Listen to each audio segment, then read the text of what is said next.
sitting down at the microphone. LeBron James, triple-double tonight, and the Cavaliers take Game 1, 113, 112. Joe? Well, LeBron, we know what you had been through in Game 7 and for the entire series. Tonight, 12 of 30 shooting. Were you feeling the effects of that first series? I definitely wasn't efficient as I'd like to be. I missed a lot of open looks, a lot of open threes that they were going under, a lot of floaters in the lane. Because of the injury I had in Game 7, I didn't get an opportunity to kind of get on the court this morning and yesterday as well. So, but at the end of the day, the only thing that matters is trying to get a win. And my teammates are unbelievable tonight. They stepped up when I wasn't at my best.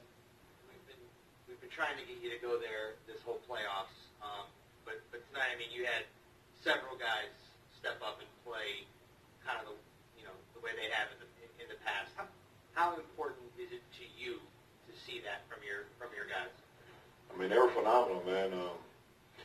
Kev kind of struggled in the first half, and Jeff picked him up. And then Kyle, had his second half. Kev came back, had an unbelievable second half. He's just a monster on the glass. JR was consistent all game with his ability to shoot the ball. And, Double T, once again, he just picked up right where we left off from Game 7. Just being a monster that, that we kind of grown accustomed to in the last few years on the glass and making us free throws and giving us extra possessions. It was an all-around team win for us. Everybody contributed tonight, and we definitely needed it. Second row, Mark. LeBron, Michael Grange from Sportsnet. And the way it was set up, you guys came here with no rest, as we've talked about. Raptors had a little bit of rest time to prepare. Did you were things sort of set up for the Raptors to beat you guys in Game 1? Like, did you feel like you sort of stole one, given the circumstance? I mean, we didn't get to prepare like we've been preparing over the last few years for an opponent in the postseason. It was a quick turnaround for us. We ended Game 7. Then we had to turn around the next day, catch a 1 o'clock flight. We came in prepared yesterday. Had a little bit of time to prepare today this morning, and then we just got right into it. So, but our coach staff prepared us as best they could with the short amount of time, and then we just tried to go out there and execute the game plan. We were very good. We were very good with the limited time that we had. Back right, Tom Reed, The Athletic. Ron, you mentioned Tristan a minute ago, but his ability when he came in the fourth quarter to move Valanciunas out a little bit, and Valanciunas did not seem very effective the last 8-9 minutes and into overtime. And just your thoughts on what Tristan was able to do with him just defensively. Just having a quicker guy on Valanciunas at times, a bigger guy, a guy with activity. Just try to throw different matches at Valanciunas. Start with Kev. Tristan, Jeff Green had him at one point in the first half. When Larry's number is called, he's going to have him. I may have him in some opportunities. So, he's a load. And, we just try to throw different lineups at him, different coverages.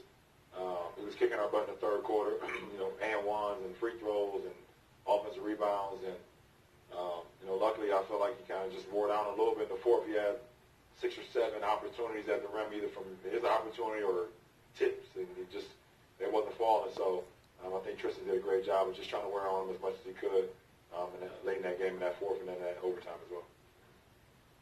LeBron, a lot's been said about all the new faces on the team, but talk about the guys that you've been on your team for a long time, the guys who played like JR, Caleb, Tristan Thompson, how they stepped up tonight and, again, helped you guys get the victory tonight. We just hang our hats on, on our experience at times, and, we got 4 guys, left from our championship team, and that's myself, Kevin, JR, and Tristan. And then we got Kyle, who was a part of our finals, team last year. So we kind of hang our hats on our experience with our 5 guys, and then we just try to give it to all the rest of the guys, that hasn't been a part of the run that we've had. So, I think, everybody kind of stepped up. The guys with the experience that have been here, and then, like I said, you're sprinkling, George Hill and, Jeff Green was phenomenal today off the bench once again, and we're going to need that. Steve. Steve Ashburn, NBA.com. team has won 7 straight playoff games against Toronto. You didn't have as much time to prepare, and yet you guys come in here and erase a 14-point deficit and win in overtime. The way this league is, at what point do you say, that you're maybe in their heads a little bit? Now, for us, we want to be as great as we can be, every single night. We're taking care of business tonight, and we want to try to get game 2 as well. So we're going to prepare tomorrow. We have a little bit more time to prepare tomorrow.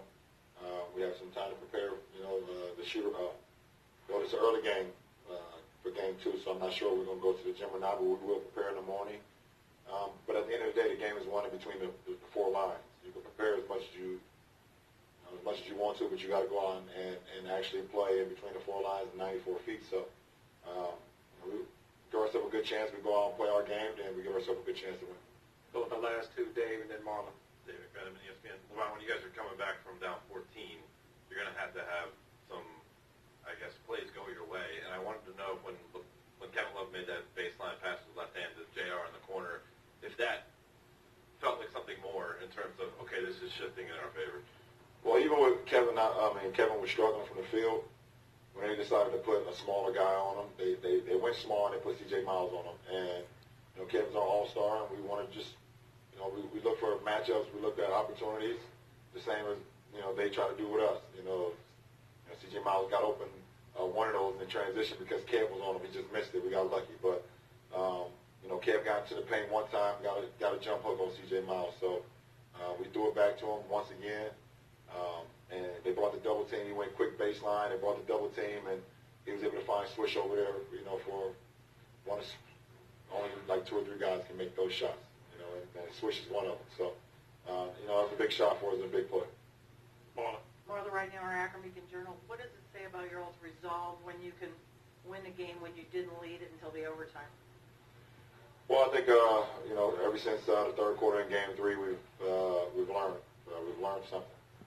And even with a new group for the most part, we just learn from our mistakes. We learn how we can be resolved. We know how we can, we know what buttons to press at times. It's always going to result in the win, no, but we know what we're capable of. So, we knew we were going to get their best shot today. They knew we didn't have much rest. They knew we didn't have much preparation. They kind of been waiting around for us, and we just wanted to come in with the best game plan that we could in a short time. Execute offensively. Shots weren't going in. Like I said, for me personally, I was, at probably one of my worst games of the season. And just try to make things happen, at the right time. And they make a run. You try to stop, get a couple stops in a row and make a couple shots. Kyle Korver was able to do that a couple times when they made runs. Kyle just kept making shots. And then we got timely stops.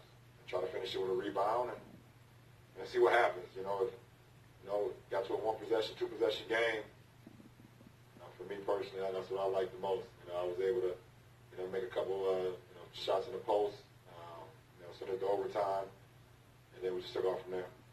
Okay, it's going to wrap it up for us. Thank you.